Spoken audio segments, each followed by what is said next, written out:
The ring was the last thing she had left of him, and she was going to sell it.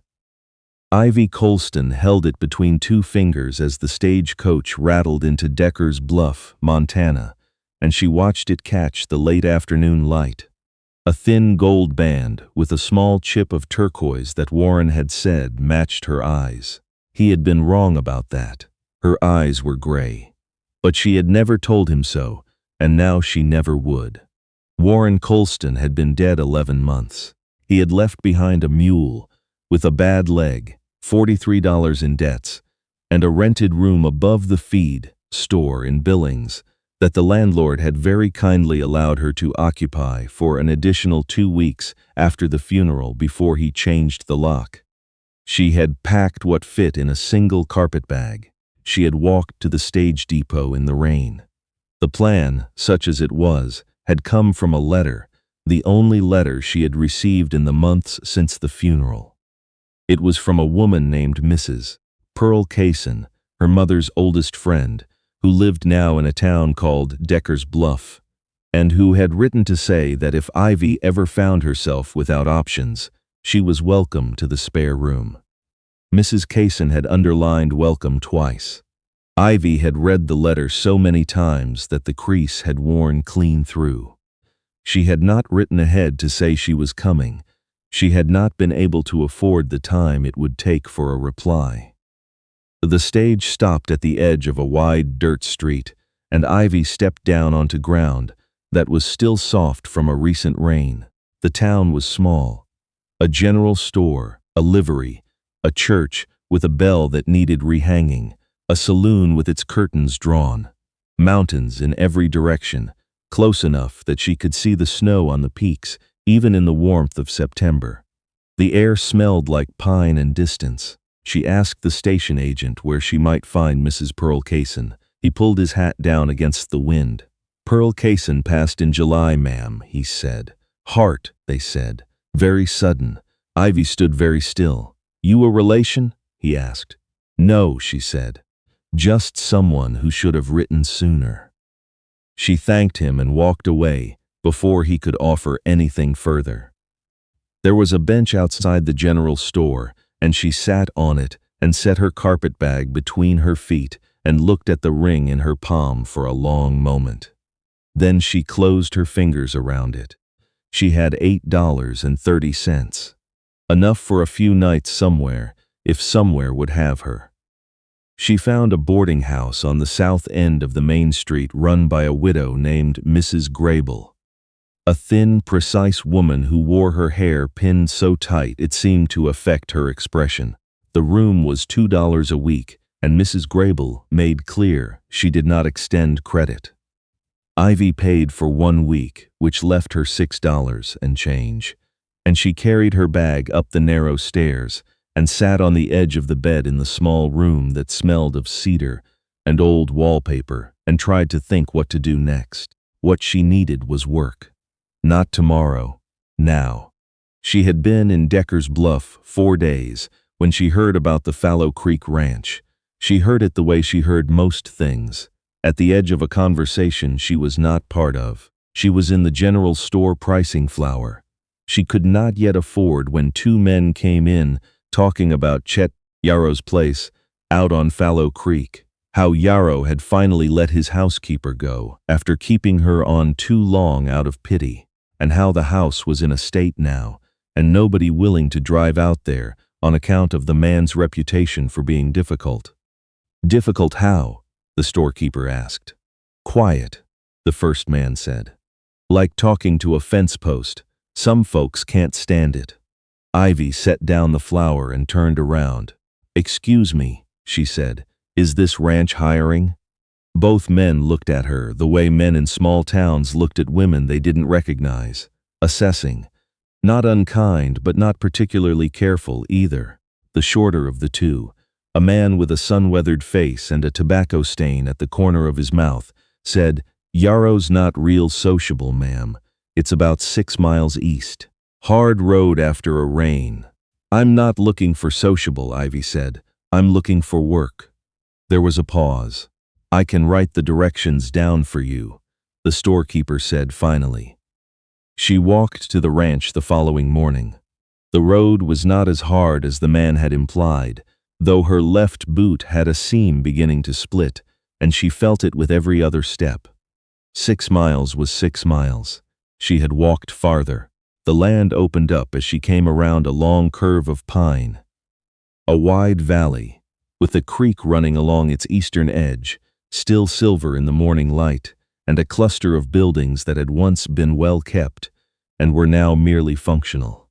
A main house, a barn, a smaller outbuilding, a fence line that ran true and straight for as far as she could see. The animals were healthy. Whatever else the man was, he was not neglectful of his stock. She knocked on the door of the main house and waited. It took a while. The man who opened it was not what she had expected. Though she could not have said exactly what she had expected. Chester Yarrow was somewhere in his mid-40s, broad through the shoulders, with a face that the weather had worked over for many years. Not hardened so much as settled, like stone that had been in a riverbed a long time. He was taller than she'd anticipated. He looked at her without any particular expression. "Mr. Yarrow," she said. "My name is Ivy Colston. I'm staying in town at Mrs. Grable's boarding house, and I'm looking for work. I heard you might need a housekeeper." He said nothing for a moment. Then he looked past her at the road she'd come from. "You walked?" "Yes, sir." He looked at her boots, at the split seam, back at her face. "I can cook," she said. "I can clean, mend, put up preserves. I can keep accounts if you need it. I worked in a dry goods store before I married, so I know inventory. I'm not looking for charity. I'm looking for fair wages for fair work." He was quiet for what felt like a very long time. "I don't need conversation," he said at last. "And I don't need anyone fussing." "Neither do I," she said. He looked at her once more. Then he opened the door wider and stepped aside. She started that same day. The house was not dirty so much as it was depleted. Things had been let go simply because no one had been there to do them. She found the kitchen first, put on coffee, and spent the rest of the morning working through the house room by room, taking stock. She did not ask Chester Yarrow what he wanted done. She could see well enough what needed doing. He came in at midday and stopped in the kitchen doorway and looked at the table where she had set out biscuits and the last of what had been in the cold cellar made into something passable. He sat down and ate. He did not say anything. She ate standing at the counter because there was still work to do, and she didn't want to lose the rhythm of it. When he was finished, he carried his plate to the basin without being asked, which she noted. "You'll need a horse," he said, rinsing the plate. She looked at him. "Or a wagon," he said. 6 miles is too far." She had not expected him to say it, or to say anything at all on the subject. "I can manage," she said. He set the plate in the rack. "I have a mare that needs light exercise. If you can ride, she'll take you back to town in the evenings." It was not an offer, exactly. It was more like a statement of available facts. She recognized the distinction. "I can ride," she said. "Thank you, Mr. Yarrow." He nodded once and went back outside. That was all. But that evening, when she went to the barn to see about the mare, she found that he had already saddled her. She sold the ring on a Thursday. She had held on to it longer than she'd meant to. She'd told herself she was waiting for the right moment. But the truth was, she wasn't sure she knew who she was without it on her hand, and she needed a little more time to find out. But her second week at the boarding house was nearly up, and while Chester Yarrow paid fairly, more than fairly, she suspected, she still needed to cover her room and save what she could. So she took the ring to the assayer's office on the east end of Main Street, a place that smelled like metal and lamp oil, and laid it on the counter. The assayer, a man named Mr. Dunfield, who wore a jeweler's loop on a cord around his neck, picked the ring up and turned it in the light. "Turquoise is chipped," he said. "Yes," she said. "I know." He quoted her a price that was less than she'd hoped for and more than she'd feared. She took it. She was almost to the door when he said, "Hold on, miss." She stopped. He was looking at the ring again, setting it against a piece of dark cloth on the counter. "Someone local bought a ring description like this last month," he said. "Asked me to watch for something similar, turquoise, yellow gold, small stone." She turned around. "Who?" Mr. Dunfield looked uncertain. "I don't generally share that kind of." "Who bought it?" she asked again, more quietly. He told her. She stood in the doorway of the assayer's office. For a moment, the wind coming off the mountains and cutting straight through her coat. Then she walked back to the counter and bought the ring back. She did not say anything to Chester Yarrow about it. She thought about it all the way back on the mare. That evening, the ring in her coat pocket, her fingers touching it every few minutes, as if to confirm it was still there. She thought about what it meant that he had described her ring to the assayer without ever having seen it, because he couldn't have seen it. She wore it on a chain beneath her collar, not on her finger, had been doing so since the funeral, because she couldn't stand to see it on her hand and couldn't stand to take it off. So he hadn't seen it. He had heard her. She replayed every conversation they had ever had, which did not take long, since they were few and short. She thought about the morning, 3 weeks ago, when she had been scrubbing the porch boards and speaking aloud to herself. A habit she'd had childhood. Running her thoughts out through her mouth when there was no one to hear. She had not known Chester Yarrow was on the other side of the porch wall, repairing a shutter hinge.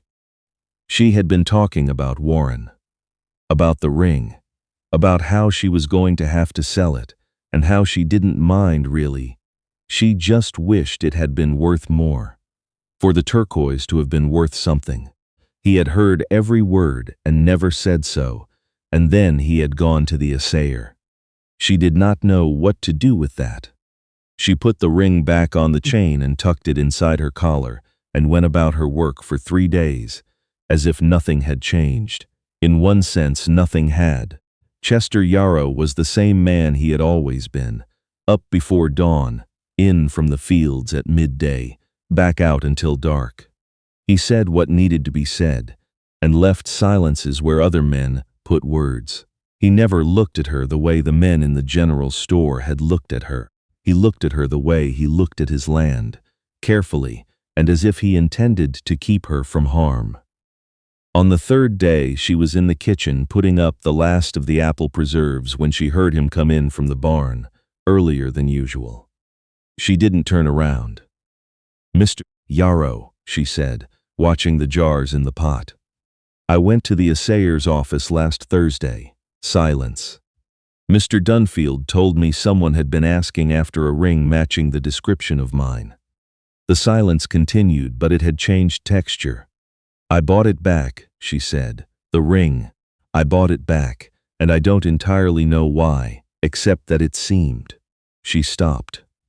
Started again. "I think someone once told me something was worth keeping before I decided it wasn't, and I'm trying to sort out if I made a mistake." She heard him set something down on the table behind her. His hat, she thought, by the sound of it. "You were talking on the porch," he said. "I wasn't trying to listen." "I know," she said. "I shouldn't have gone to Dunfield." "No," she agreed. "You shouldn't have." She waited a moment. It was a kind thing, though. Another long silence. The jars clinked softly in the water. "I don't know much about being kind," he said at last. "I mostly just do what seems like the right thing to do." She turned around then. He was standing in the middle of the kitchen, with his hat in his hands, turning it by the brim the way he did sometimes when he was working something out. He looked like a man who had said more in the past 2 minutes than he usually said in a week, and wasn't sure yet if he regretted it. "That's the same thing," she said. "Being kind and doing what seems right. For some people those are the same thing." He looked at her steadily. "Are you going to stay?" he asked. It came out plain. Not hopeful, not resigned. Just a question. Ivy thought about the boarding house room that smelled of cedar and old wallpaper. She thought about Mrs. Grable's precise expression and the $8 question she'd answered wrong by coming here at all. She thought about a letter with the word welcome underlined twice from a woman who hadn't lived to see her arrive. I don't have anywhere else particular to be, she said. Something shifted in Chester Yarrow's face. Not a smile, not quite, but the precondition of one. The muscles along his jaw eased. All right, he said. He put his hat back on and went back outside. She did not move into the main house. Not right away. That was not how things were done, and they both understood it without having to say so. What changed was smaller than that, and more permanent. He began leaving the barn lantern on when she stayed late. She began making enough coffee for two, without thinking about it. He fixed the seam on her left boot one evening while she was washing up. She found it sitting outside the kitchen door, resoled and tight, with no mention made of it at breakfast or ever. She started keeping his work gloves by the door where he could find them without looking. The town of Decker's Bluff noticed, as small towns do, and had opinions about it, as small towns also do. Mrs. Grable had plenty to say to anyone who would listen, though Ivy found she minded less than she might once have expected. She had spent enough of her life minding what couldn't be changed. A man named Mr. Holt from the bank in town came out to the ranch one afternoon in October, hat in hand, to discuss with Chester Yarrow something about a lien on a piece of the east pasture. Ivy brought out coffee, because that was her job, and she heard enough of the conversation through the screen door to understand that the lien was a problem and that Holt was not a man disposed to flexibility. She also heard Chester Yarrow explain the situation in the flat, unhurried voice he used for everything, and she heard him not say the things she suspected he was thinking, which was how she knew he was genuinely worried. When Holt left, she came out to the porch, where Chester was leaning against the rail, looking at the east pasture like it owed him an apology. I have some money saved, she said. Not much, but if it helps. He turned and looked at her, and something in his expression closed off the way a door closes, gently but completely. No, he said. I'm not offering charity, she said. I'm offering a loan, against future wages if you want to think of it that way. I don't need it, Chester. She had not called him that before, and they both knew it. She saw it register in his eyes. You're allowed to let someone help you. He was quiet for a long time. The creek ran below the pasture, out of sight but audible in the afternoon stillness, and somewhere in the upper field one of the horses was moving through the dry grass. I've been managing alone a long time, he said at last, not as an argument, just as a fact that needed stating. I know, she said. I'm not asking you to stop. I'm asking you to manage with me. He looked at her for a long moment. That's a different thing, he said. Yes, she said, it is. The east pasture lien was resolved without her money. Chester Yarrow had more resources than she'd understood, having chosen a simpler life than his circumstances required. But something had changed in the way they occupied the same space after that conversation. He stood closer when they talked. She stopped excusing herself from rooms when he entered them. Small adjustments. Not nothing. October turned to November, and the cold came down off the mountains in earnest. She moved her room from the boarding house to the small spare room off the kitchen at the ranch. Practical, they both said, and both meant it, and both also meant something else that neither of them was in a hurry to name. The first snow came on a Tuesday. She watched it from the kitchen window, the flakes coming down, thick and slow, the way they did when they were serious about it. And Chester Yarrow came in from checking the fence lines with snow on his hat brim and ice in his beard, and stood in the kitchen doorway looking like something carved out of the landscape itself. "Line's still good," he said. "Animals are in." "There's soup," she said. He hung up his coat and sat down, and she set the bowl in front of him, and he ate, and she sat across from him this time, instead of standing at the counter. He looked up once. He didn't say anything, but he didn't look away either. She reached into her collar and pulled out the ring. She set it on the table between them, not giving it to him, not explaining it, just setting it there. He looked at it. He looked at her. "I've been thinking," she said, "that I've been carrying that because it was the only thing I had left of someone who mattered, but I don't think that's entirely true anymore." Chester Yarrow looked at the ring for a long time without speaking. Then he reached out and pushed it back across the table to her. "Keep it," he said. "It belonged to something real. You don't throw away what was real." She picked it up and held it in her palm. "What do you do with it?" she asked. He was quiet for a moment.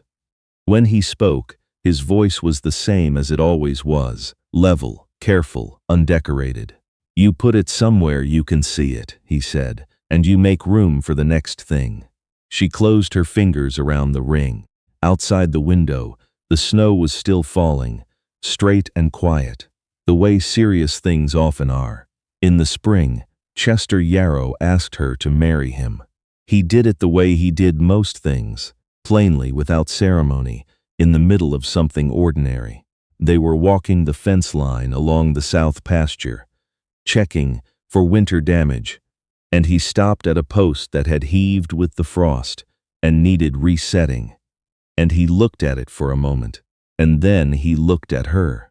"I'd like it," he said, "if you stayed permanent." She thought about the stagecoach coming into Decker's Bluff, the bench outside the general store, the ring catching September light. She thought about all the places she had not belonged, and the strange, gradual way this one had fit itself around her, or she around it. She was no longer sure which. "I'd like that too," she said. He nodded and went back to looking at the fence post. After a moment he said, "I'll need to get another post. This one's rotted through." "I know," she said. She handed him the mallet she'd been carrying. They were married in June at the Decker's Bluff church, the bell freshly rehung by then, ringing out across the valley. Mrs. Grable attended, and afterwards told the storekeeper she had seen it coming from the very beginning, which was not true, but also did not matter. There were wildflowers on the table at the small supper they held at the ranch afterward. Chester had cut them that morning from the far side of the creek, the ones she had admired once in passing. She hadn't thought he'd noticed. She should have known by then that he noticed everything. Later, after the few guests had gone and the dishes were done and the ranch had settled back into its evening sounds, Ivy Colston, Ivy Yarrow now, stood in the kitchen doorway and looked out at the land in the long light of a June evening. The creek caught the last of it. The mountains held their snow still on the very peaks. Chester Yarrow came and stood beside her. She had come to Decker's Bluff with a ring and a carpetbag and a letter from a woman who hadn't lived to see her arrive. She had come with nowhere left to go. But that wasn't quite the whole story. She had also come with everything she needed to begin.